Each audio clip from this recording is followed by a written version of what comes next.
My name is Krystal, and I am here with the wonderful creator and founder, CEO of The Color Me Be, the CMB Professional Development Agency. Hi, Courtney. Hi, Krystal. How are you? Good. I'm so excited that we're doing this. So you guys see Courtney everywhere. She's running everything, the entire show for the CMB.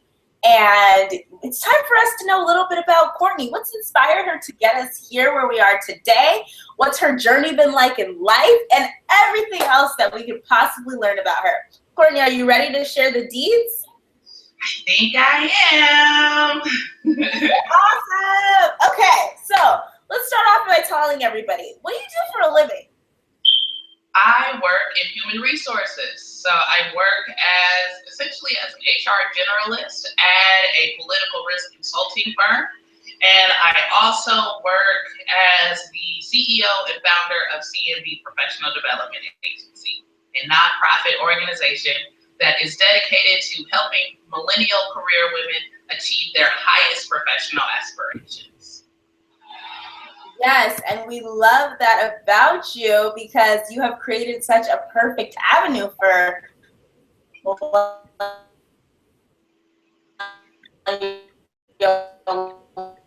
of color to succeed. For one, the men so much to offer. So tell us, why did you decide to do this?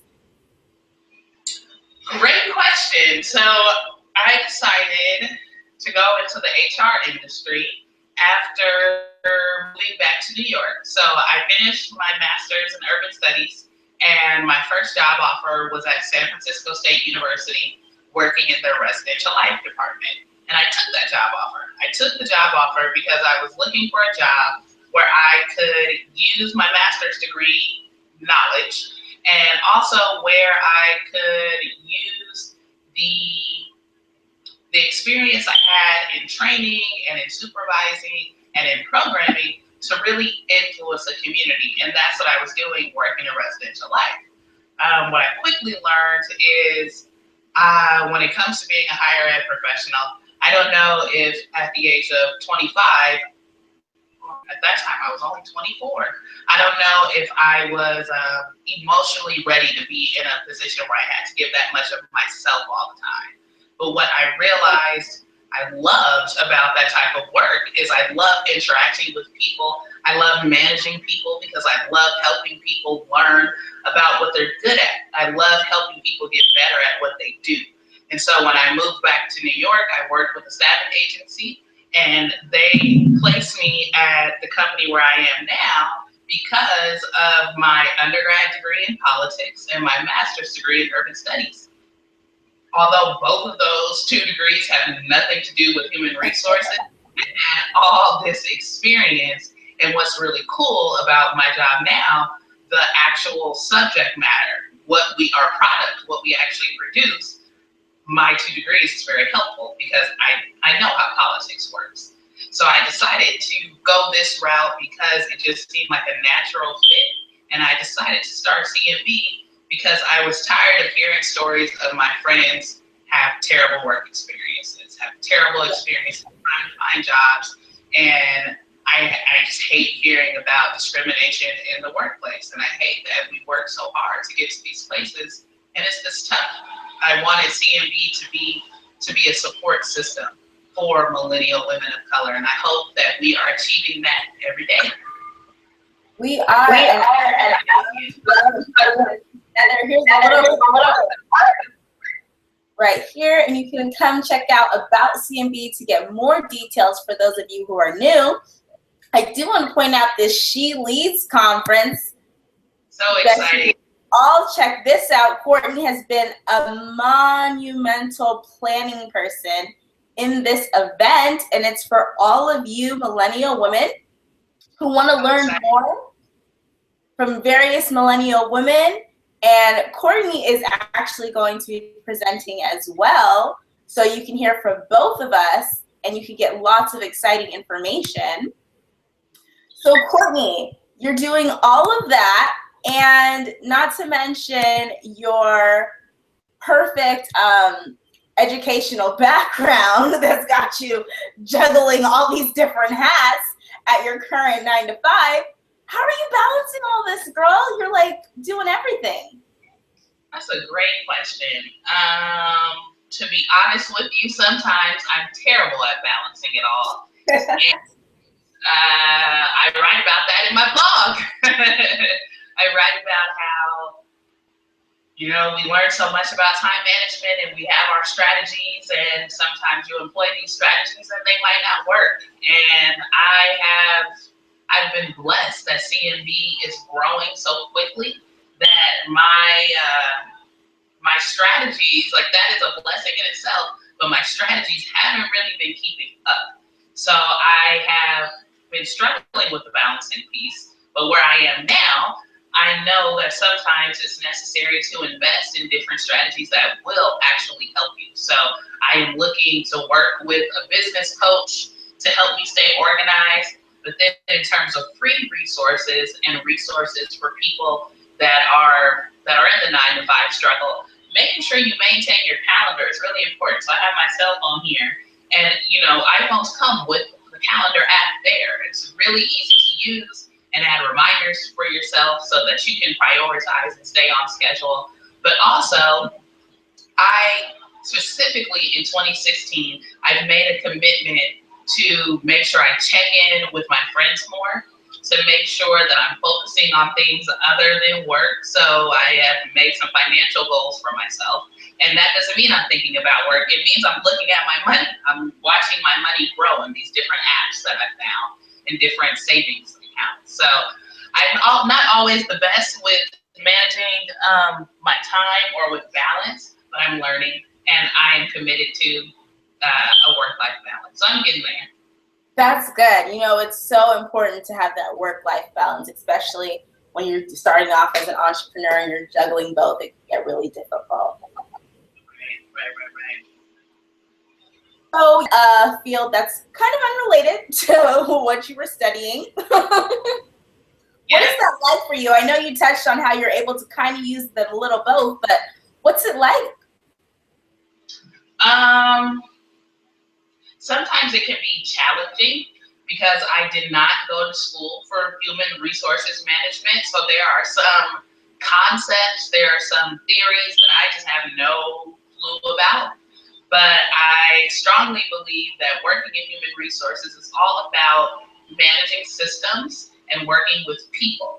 And those are two things that I'm pretty good at. And when I was applying for the job and applying to transition from being in higher ed to working in human resources, I really tried to focus on those transferable skills. I had been a student leader for so long in grad school. I worked in higher ed also in student affairs, and I had so much leadership and training experience. And when I went into these interviews, I tried to communicate it in an eloquent way, and I ended up in human resources. And now I think, not a knock to anyone that goes to school for HR management, but I think I'm more valuable to my organization because I'm able to apply theories and strategies from other industries to human resources. And they're proving to be very effective. Good. I think that's a great point, because a lot of times and companies are doing that more and more, don't you find? They're hiring people from different backgrounds than what the job title is applied to, just to get that various perspective. So I think that's great that you're adding that value to your company. Yeah, especially tech companies. I've noticed that I don't work at a tech company, but I work at a company that values innovation. And I was talking to one of my girlfriends that does work at these tech companies, and she said when you're writing a cover letter for one of these places, or you're trying to get in there, you can't write the typical cover letter. You can't talk about the typical skills you talk about because they want to know about shaking things up. So literally in your cover letter, she said, write about being innovative, being disruptive, and using those key words to let people know you know how to switch it up. You know how to be strategic. So yeah, I totally agree with you.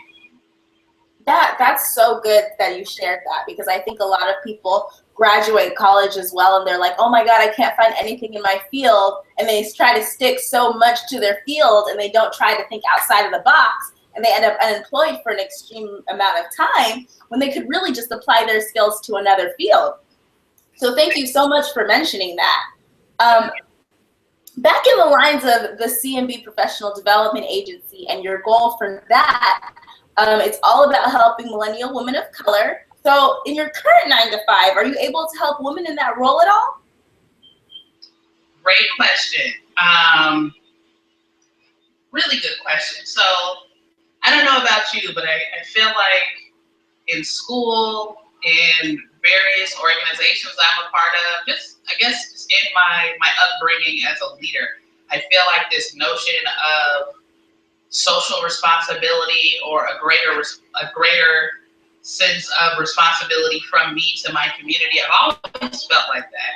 And even though I work in human resources and it's not a position that is necessarily an advocacy position or a diversity role, I still feel like when I see another woman of color that starts at my company, we have a special connection. Really, when any woman starts at my company, because we are a male-dominated company and our talent, we're very lopsided in terms of men and women. It's probably like a 75-25% breakdown on our talent side of our company, whereas in operations, it's mostly women dominated. So when you look at the stats of our company, it might seem even, but when you look a little closer, it's not quite the same. And we have since I've started there, we've had a couple. Most of the people of color that have started have been not on the talent side, but everyone that has started, I treat them with a certain degree of respect, and I feel a certain obligation to women to make sure they feel comfortable, to make sure they're not discriminated against, to make sure they feel like they have opportunities within the organization. And then also, just because I am who I am, during the hiring process, I make it a point to look through as many resumes and cover letters as I can. And I look at people's experience. So when I'm looking at resumes for our entry-level position, we have a special program that's just for recently graduated BA students. When I'm looking through those applications, I'm looking at extracurricular activities. And I might see a Latina Sunitas. Okay, that's what's up. Let me move her to the side. Let me keep her in the special folder. Oh, president of the Black Student Union. And I'm not doing that to be discriminatory, but I say to all the candidates, we value all of your experience. We understand that as a BA grad, you might have only 2 solid internship experiences, but it's a solid internship. So yeah. I try to read as many resumes as I can. I try to advocate for candidates when it comes to that point. And I really just try to treat other women like I would want to be treated in the workplace, so that they feel comfortable and they feel appreciated. I feel like that's my job. That is, I love that HR perspective from it, because sometimes as an employee on the talent side, you can feel so lost in the shuffle, especially if you're working for a bigger company, and it's hard to know, who you can go to and how you fit into this big world. So the fact that a Black woman like you is taking the initiative to make those people feel more comfortable, I completely admire that. So for anybody interested in going into HR as well, do you recommend any professional development activities for someone trying to slide into HR and excel? Great question. I would say that professional associations, networking, anything that involves networking is really, really, really good. Networking, and you know what's a good one? One thing that I'm still looking to learn about as an HR professional, and that I think maybe you might feel differently because you have a degree in business, but I wish there were more instances where I could have learned about how things like training and recruiting, how that affects ROI, or the return on an investment. Because more as you go up further and further in human resources, and even as the field of human resources change in this tech-heavy world, you have to be able to show how recruiting and training, how that makes the company money, or how it does not make the company money. And if you can find any classes as an undergrad where you can sneak in or pick a business student's brain about how to do that, I think that will be incredibly valuable. And just having that mindset as an entry-level employee is really, really, really critical and really valuable. That is such valuable information that you just gave. Because even as a business person, I never really thought about that. It's like or affecting the ROI and the balance of the team. So I love that you shared that nugget, and I hope everybody wrote that down. So there's not like a class where you get a formula and you say training equals X. In my Excel column B, I just add +2, and then that's the return on the investment. It's not like an easy equation that you can just put something in. No, not for somebody who's not really familiar with the business background. But if it does, if you're really good in Excel and you just kind of look at it from a standpoint, just percentage it, but a friend will help you. Okay, so I'm not the only one, but that is, I agree with you. That's something that I even now, if anybody knows of a course, quick little worksheet I can just use, a template would be great. Send that over. Because the thing is, there's so many factors. It's not really, it's not like your break-even point. It's a very complex math that you have to look at when you're doing ROI. So, training is also a good one. It's also a huge plus in every job. You can learn Excel. That's great. Yeah. There's nothing like some good ROI on literally everything. So, for those of you who were tuning into Krystal and Courtney Career Chat last year, we talked about interview skills. And Courtney, I wanted to tell them about dress code. Because still today, we did interviews at my job a couple weeks ago. Oh, some of the things. So, what are some things that people should totally avoid? Let's start with 2 things girls should not wear. Okay. First thing that, and I know this is going to be controversial. Firstly, we as women have to stop wearing in the workplace. And it's going to be controversial because my boyfriend is sitting right here and I do this. We have to stop wearing leggings to work. No leggings at work. I said it was going to be controversial. If you are going to wear leggings at work, do not try to substitute said leggings for pants. They are not pants, okay? Dress, you can wear leggings under an extremely long blazer, but no, it's not appropriate. And I mean, if you work in an environment like if you work at one of these cool new tech startups where you can wear anything you want, go for it. It's all about your company's culture. But if you work at a investment bank and you come in there with some leggings and a crop top, and like a crop top and then a tank top under it, that's not acceptable. Or if you come in with leggings, but you wear like a normal blouse over it, that only accentuates the bottom half of your body. So it can be. So I would never wear that to work, and I would encourage you to stay away from that too, because you never want to be a distraction at work. You don't want your outfit to be the topic of conversation. And then the other thing I would say to cut out from work, the other piece of clothing, definitely the leggings. And then my second thing, which also might be controversial, and I do not do this anymore at work. If you have worn an outfit out somewhere and you think you can add tights to it, add a little cardigan and make it work for work, that's cool. But you have to draw the line somewhere. We should not be wearing club attire at okay? And some dresses Some dresses, I say you can do that. But club dresses, you usually can't.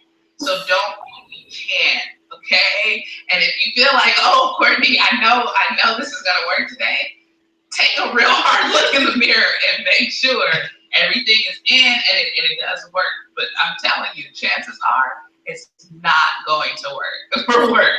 Ladies and repurpose club dresses the day after, can't do that. We gotta stop doing that in 2016. Okay, that is good nuggets, because I think as millennials, fresh out of college, we all do that. We make those little mistakes. So can you give us 2 closet staples that every girl should definitely have in their closet? Yeah, and you know what, Krystal, you just reminded me that you're right. We make mistakes and we don't know. And I think one thing that I've heard from employees that I've had talks about dress code is it's not cheap. You don't just graduate and all of a sudden you have a closet full of corporate America work. That's just not the case. So I encourage you to check out stores like H&M. And I'm not saying go in there and purchase their full suit from the new Balmain collection. I don't even know how to say it. And it's like $100. I'm talking about going to their basic section and getting their skirt. That's always $9.95. That's just a basic skirt that you wear with leggings and you throw on their cardigan. That's also $9.95. And I'm not over exaggerating. That's how much their basics are. You can get you a blouse. So check out stores like H&M. I would not say Forever 21. Some site. Old Navy is also good for very cheap pieces too, and you can mix and match them. The 2 staples I would say, one is definitely a blazer, a few blazers. I like that because you can have on. So if I was wearing this is like a crew neck hoodie, but if I needed to repurpose this for work, which I have, I would just throw on a blazer with it and have long jeans. That's casual Friday in the winter time, much warmer, and a scarf.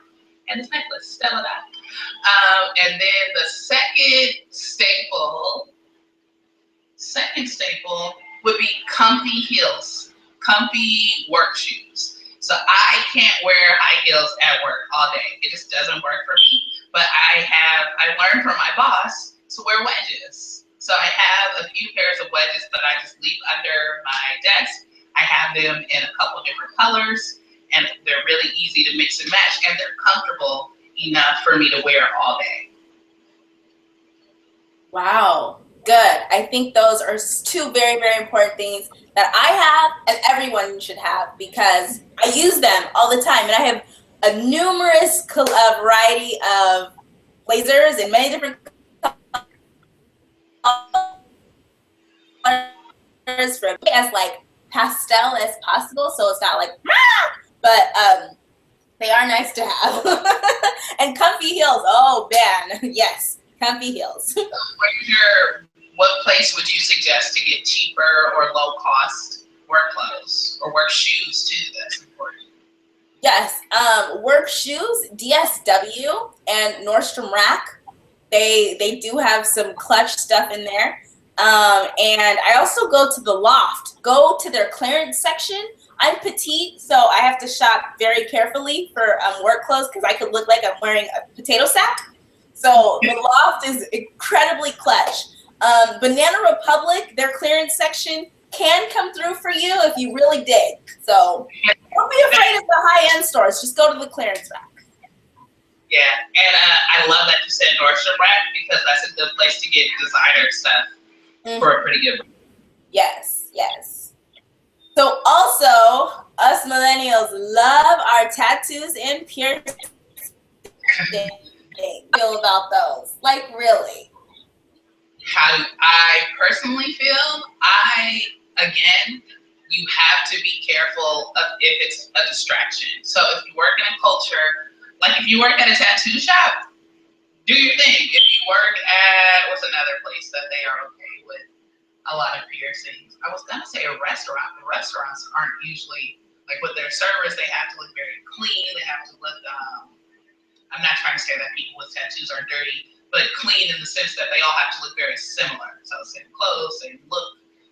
You can't have a tattoo on your face like this. It doesn't quite work that way. If you work at a place where the culture accepts it, I would say go for it. But if you work in an office setting, if you work in corporate America, and you have a nose ring, I would say check out the culture. When you go to interview, look and see if anyone else has a facial piercing. Because while I don't know if you would get past the interview with the nose ring if no one else has a nose ring, but when you start there, if you're the only one and everyone's staring at you, you might feel uncomfortable. If you go into the environment and other people do have it, they go for it. You can even ask someone. I've asked someone when I started at my current job, hey, is it okay if I wear my hair like this? Because this is how I wear my hair. Do you think people will be freaked out by it? And my homegirl was like, no, you're fine. Like, I don't know. So I would gauge the culture and then also make sure you're not too distracting. But like face tattoos in corporate America, I'm just letting you know you're probably not gonna get the job. That's just a real stereotype. I have not interviewed anyone that has like tattoos on their face. Oh, but I will also tell you though, I do think there's a bit of a double standard. Like a guy can come in and have the sleeve of a tattoo, and I don't think anyone would bat an eye. But if a woman comes in and she has the sleeve, I think it stands out a bit more. So I don't know. You have to worry about being distracting, and then also just think about what makes you feel comfortable in your own skin. I think that's a good thing that you mentioned about that. And I was actually talking to somebody about this a little bit ago, talking about how, because it's us millennials kind of fighting the grain, from an HR perspective, in about 20 or so years when millennials are really running things, do you think HR will be more liberal on tattoos because the millennials are the ones breaking those barriers? I do. I think really in like 5 to 10 years, human resources at companies will look very, very, very, very different. Because now, I think when we were coming up, or even just applying to, when we were just like first applying to jobs, so in college and right out of college, there weren't as, I felt like things were more traditional. Now that I'm in these workspaces and I think about who we're recruiting, we, as the employer, are chasing the millennials. We want the millennials. We want the culture to be attractive to them. We want them to feel like they can come to work wearing whatever they want and doing whatever they want, and they'll still be respected as a colleague. So I think that cultures will start to change very much when it comes to what is tolerated and what is acceptable and what's celebrated, because millennials, they want that, and employers want millennials. In 20 to 30 years, I don't think it'll be as relevant.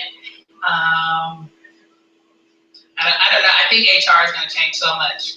It's already changing so much because everyone's chasing millennials, so they have to change the culture to accommodate that. Like, I don't know about you. Well, with you being an auditor, your schedule is probably different. But a lot of companies now are even abandoning this notion of a 9 to 5 workday. They just don't have it because millennials don't want that.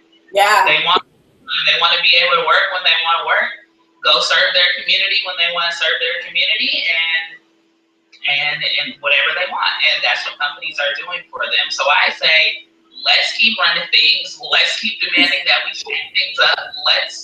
Let's just focus on what's actually important. It seems like that's what we're doing nowadays, and I like that. Yes, I also like that. Courtney, you gave some great nuggets today. I love it. Definitely review everything you talked about. Don't be afraid to step out of your field. That was a great nugget she shared. Don't forget to give back no matter where you are, how she mentioned she's helping women. Still, check out, a business person to kind of help you figure out how your department makes money for the company. Don't wear leggings to work, girl. What are you doing? And get a variety of blazers. Courtney, this has been so great. I do want to re-mention the She Leads conference. I think that it's so important that people register for this. Do you want to talk about this a little bit? I would love to. So Krystal has pulled it up, and the conference is February 29th through March 4th, and it is a leadership and empowerment conference. And we are going to have about 17 different millennial career women talking about various topics, talking about their experiences in their careers, giving you some tips and tricks and strategy for being more successful in your position also. I'm really excited. I'll be talking about how to be successful as an entry-level employee. Krystal is talking about accounting 101. It's going to be awesome. And guess what? It is totally free. And it's totally free because we want as many millennial women as possible to sign up for this conference because we really want to help you. We have all these really, really amazing women that have these awesome stories and they like to share it with you, and also so we can network, so we can share resources and share our experiences with each other. It's going to be awesome. Again, February 29th through March 4th, and you can register on Eventbrite right now. Yes, ladies, register right now. I'm so excited for my free nuggets, and I cannot wait to see all of you guys on Periscope. And thank you so much, Courtney, for all your hard work for the CMB Professional Development Agency, all the value you give to these women of color. We really appreciate it. Thank you. Thank you for interviewing me. This was awesome. And we are going to be back with more episodes of Krystal and Courtney's Career Chat. We have a few entrepreneurs lined up to be on our show. We have some people from a couple international affairs backgrounds, a lot of really fun, exciting careers, and awesome women that are going to come and share their stories. So continue to look out on our website and our YouTube channel for updates on that front. And we will see you all again very soon. Have a great day. Bye.